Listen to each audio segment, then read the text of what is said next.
Hey guys, and welcome back to another weapon setup video for Battlefield 2042.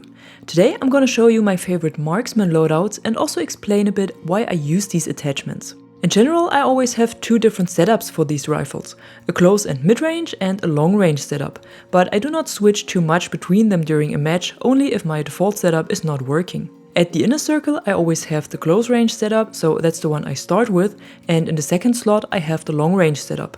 In the last slot there are either attachments I only use as backup or simply carry them with me because there is no option to remove them from the plus menu.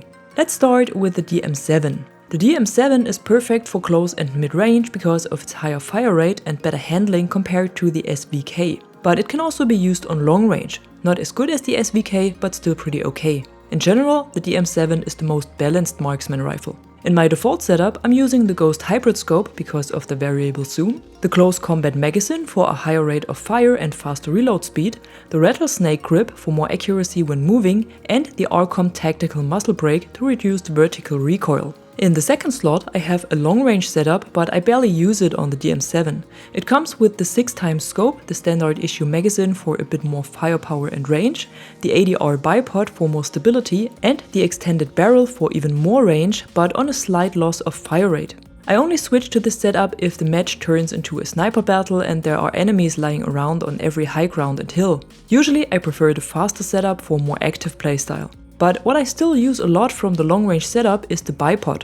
Not to stay prone at the edge of the map, but to deploy it on cover when crouching, for example. It reduces the vertical recoil by about 50% and gives you much more stability with the fast firing close range setup. Just keep in mind that you have to unfold it again every time you respawn. When you switch over to it for the first time with the plus menu, it is unfolded already, but when you have to respawn, it's set back. So if you feel like the bipod is not working and you still have a lot of recoil, it might not be deployed. So just press X on keyboard or D-pad down on controller to do this. As backup, I always have the armor-piercing bullets equipped to be able to give a vehicle the last few shots if it's almost destroyed. This really helped me out quite a few times already. If necessary, the ammunition also works okay against infantry that might come in your way. What I'm not using on this weapon at all are the high power rounds because of the low amount of bullets in the magazine. This ammo type comes with a slightly higher firepower, but that doesn't balance out the missing bullets. Next up is the SVK that is mostly made for mid and long range and can be played like a faster sniper rifle. It's not as easy to handle as the other two marksman rifles, but if it hits hard. The recoil pattern is a bit harder to learn and master, especially on console, but once you got the hang of it, this weapon is a lot of fun to play and really powerful. As default loadout, I'm using the Fusion Holo sight, the standard issue extended mag, the Rattlesnake Grip and the Champion Muzzle Brake. The Fusion Holo feels better on this weapon than the scopes because with the strong horizontal recoil it's sometimes harder to follow the target when using a scope. Only for long range I'm using the 6x scope again. As magazine I like the standard issue because of its higher rate of fire compared to the high power rounds and also because of the higher amount of bullets.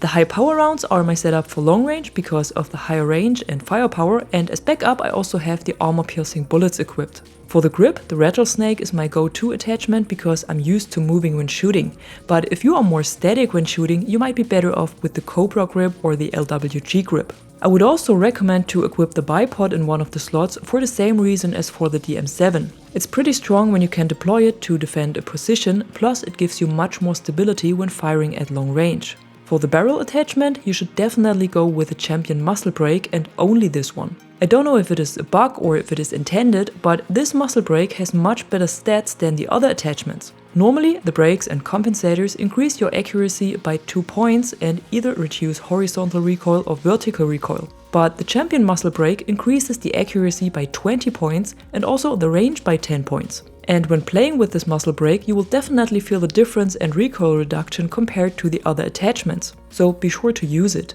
If you need a bit more range for long shots, you can also try the extended barrel, but usually the default loadout works well on all ranges. And the last one of the marksman rifles is the VCAR that is actually a single-fire SMG in handling and range. It has almost no recoil, but you also need a fast trigger finger if you want to use it to its full potential.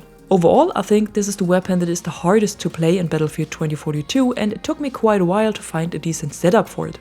By default, I'm using the Fusion Holo again because it's perfect for close range, the Close Combat Drum Mag because of its higher amount of bullets and the higher rate of fire, the Laser Sight for better hipfire accuracy, and the Arcom Muzzle Brake for reduced vertical recoil. Keep in mind that you need to turn on the laser every time you respawn or get revived. Pretty annoying, but also very powerful for hipfiring the weapon. Just press X on keyboard or D-pad down on controller to use it.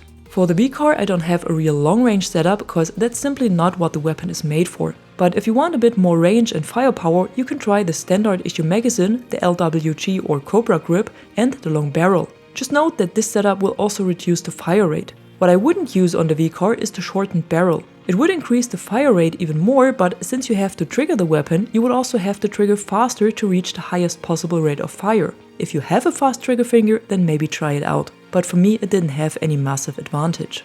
And that's it for today. I hope this video helps you to find a good setup for your Marksman rifle, and if it does, be sure to drop a like and subscribe to the channel to stay tuned for more content like this. Until then, thanks for watching. I'm the Catwoman, and you are awesome.